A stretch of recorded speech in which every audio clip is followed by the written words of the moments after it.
So, for the longest time in my teenage years, I earned a few bucks a week by doing babysitting work. It always made me giggle at how there are so many urban legends based around babysitting. The serial killer that stalks the unwitting teen, the call coming from inside the house, pretty much every Halloween movie in some manner that seems to present babysitting as the vocation of those with a death wish, when in reality, the only thing likely to kill you is the boredom. Sure, you get a bratty kid and it makes an evening a little more challenging, but you get a good one, and you're basically sat on the couch for hours on end, watching tedious cable TV shows and counting the minutes until the parents get home. Saying that, I did babysit for one family that ended in a frankly terrifying experience that ended up in me never, ever sitting for them ever again. It only happened once, but sometimes once is enough. So I arrive at this big old house a few blocks away from my parents' house at around 6:30 one Friday evening. The parents of the kid seem incredibly charming, and the kid is one of the more adorable little tykes that I've had the good fortune of minding. We go over a brief list of rules, what the kid is and isn't allowed to eat, how much I'll be paid and how long I'll be sitting for, and that sort of thing. Then the parents head out to whatever fancy party that they had been planning on attending. All goes well for a little while. The kid wouldn't eat their carrots, but when I pretended that they were delicious by taking little bites myself, they soon broke into a smile and pretty much demolished the little bowl of hummus that we were sharing. With the kid fed, I gave her a bath, tucked her into bed, and that's that. It was honestly one of the easier jobs I'd had, right up until the sun started to go down. So once the kid's asleep, I head downstairs to order a pizza on the parents' dollar. Like I said, they were perfectly nice and polite when we first met, and it's not often a job comes with free food. Pizza arrives pretty quickly, and I even tipped the delivery guy a few dollars just to say thank you for being so fast. He's literally counting out the change in dollar bills when his head snaps to the side, like he's looking into the bushes at the side of the house. I ask him if everything is okay, peering out from the door to see what he's looking at. But there's nothing, just dark bushes. He says something along the lines of, sorry, guess I'm just tired. Mind's playing tricks on me. He laughs awkwardly, then walks back to his car while thanking me again for the tip. I didn't think anything of it. I mean, it was probably just a cat or something, right? So we got back inside to eat, have a full-on carb overload, and end up just lying there on the couch watching TLC. There were these big bay windows in the family's TV room, and I had drawn the curtains earlier to block out the glare on the TV. Only I hadn't drawn them all the way, and there was a slight crack in the curtains that allowed me to see into the dark front yard. At one point, my eyes were drawn to this little crack, and I could swear I saw a dark shape where street lights were previously visible. I sit up, focusing my eyes on the shape and wondering if it were my mind playing tricks on me this time. When it moved, I wasn't going nuts. I had been looking at someone or something who was in turn looking at me through the big old windows. That's about when I started to freak out.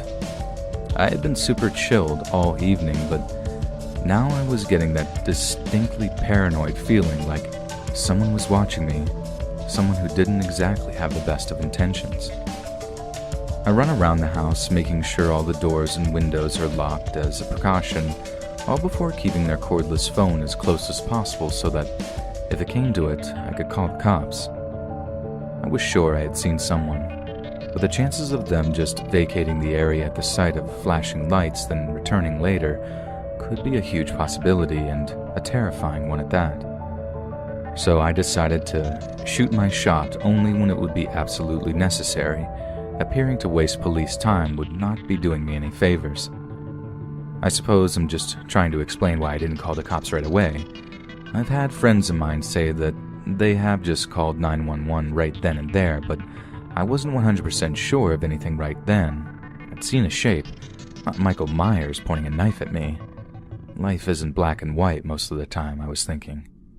Anyway, I've secured all the windows and doors, shoved the cordless phone into my hoodie's front pouch, and have even positioned a Little League bat near the couch so that I was sort of armed. so by that point I started to feel relatively safe again. If there was some creeper lurking outside looking to prey on a teenage babysitter, they would get one heck of a rude awakening when I waved my bat at them and screamed that the cops were on the way. So I lie back on the couch, but naturally find myself unable to relax. I open the curtains back up so I can see if anyone is hanging around in the front yard, keeping my eyes on the windows every so often in between watching whatever social train wreck is on TLC. Nothing happens for a while, and I start to think it was all just in my head or something. Right about the time I get up to wander into the kitchen to grab a drink of water. As I'm in there, I get that intense feeling that I'm being watched. I turn to see that same dark shape in the kitchen window, only this time, I rush into action. I hammer 911 into the phone, telling the dispatcher I need the cops to my address ASAP, that there's a home invasion in progress. I honestly don't know if it was the adrenaline or I was just sick of pervs thinking they can get away with stuff like that, but I just sort of charged. After screaming out that the cops were on their way, I ran into the TV room, grabbing the Little League bat and just ran for the back door which led out of the kitchen and into the backyard. What happened next is frankly astounding. As I ran at the guy, baseball bat in hand, ready to bash his brains out right there in the yard, I recognized him instantly. It was a face I'd seen before, not long ago at all. It was the kid's dad. So long story short, the dad of the kid I'd been babysitting had, for whatever reason, decided he needed to see what kind of babysitter I was. So apparently he drove his wife to whatever party they were headed to, turned back saying he'd forgotten something, then decided to watch me over the course of about an hour or two to see if I was worth the cash that they were spending. Obviously, since no crime was actually committed, there was no one to charge. The dad offered me a sincere apology, even offered me double the cash just to finish the night up, but I refused. No amount of money could have persuaded me to stay, and needless to say, I was very selective with who I babysat after that. I've never been a babysitter, unless you count looking after my little brother on the odd occasion, but I do have a babysitter story for you all. This all happened back when I was about 10 or 11, as it was the last year of primary school for me, and I remember being really excited about going to big school, as my mom and dad phrased it. They were off to some work function, and I needed a babysitter. I distinctly remember them being worried that they wouldn't be able to go, as I think they left it quite late and were worried that they wouldn't be able to find a sitter.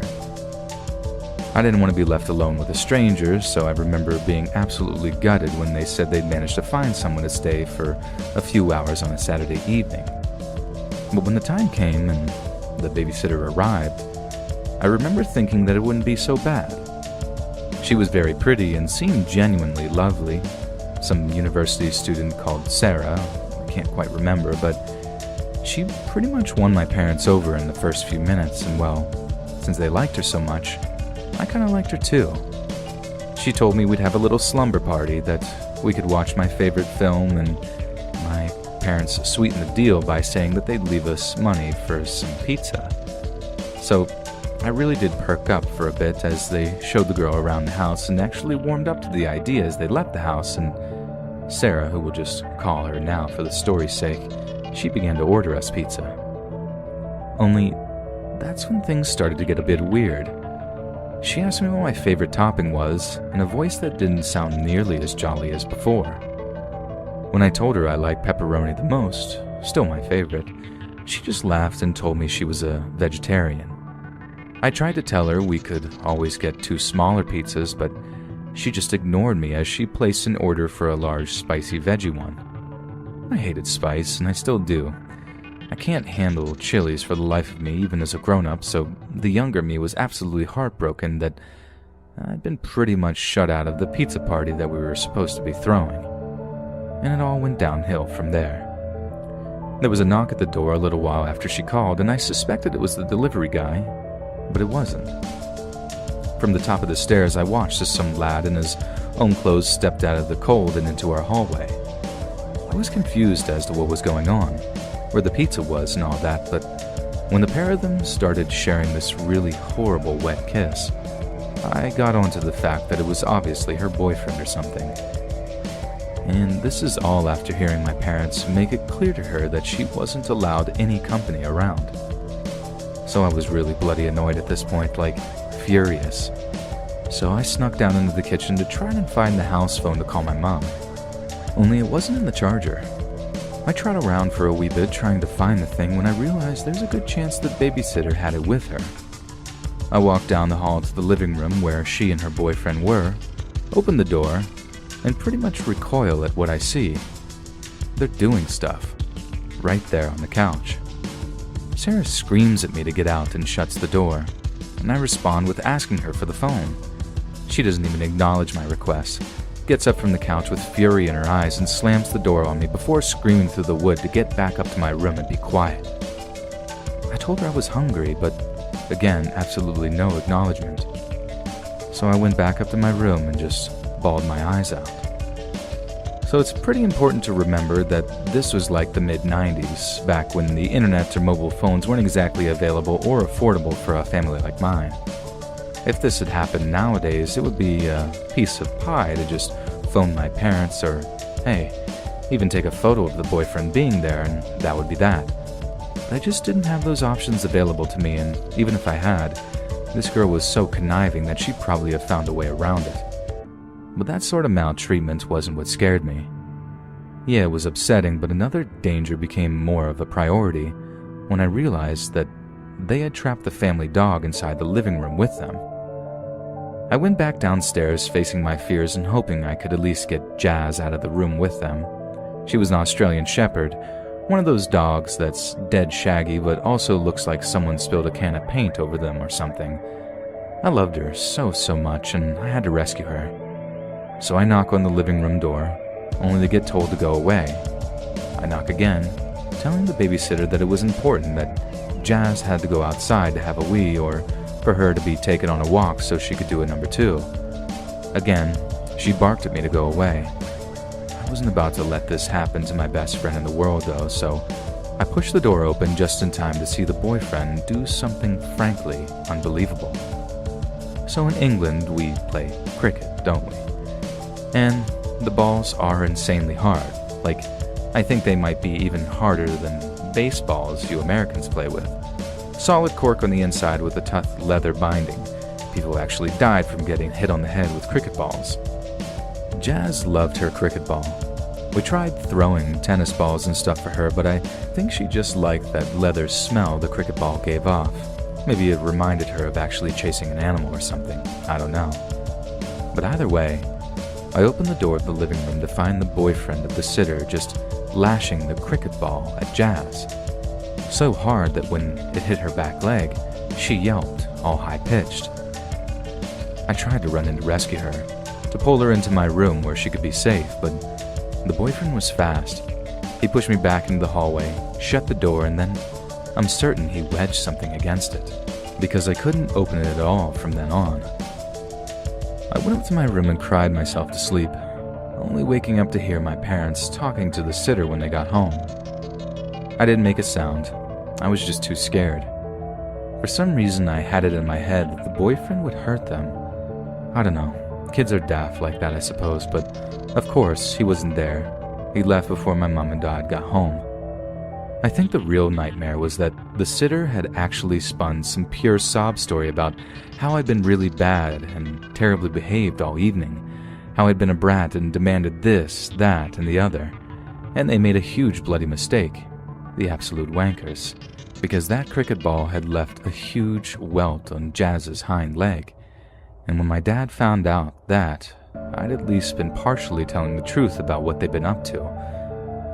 And God, you should have seen how livid he was. I won't bore you with the petty details, but let's just say that sitter and her boyfriend ended up actually getting arrested on animal cruelty charges, and I know for a fact that he ended up getting convicted and fined for it. So, I suppose a silver lining to a truly terrible night, but be careful who you're hiring to sit your kids, people.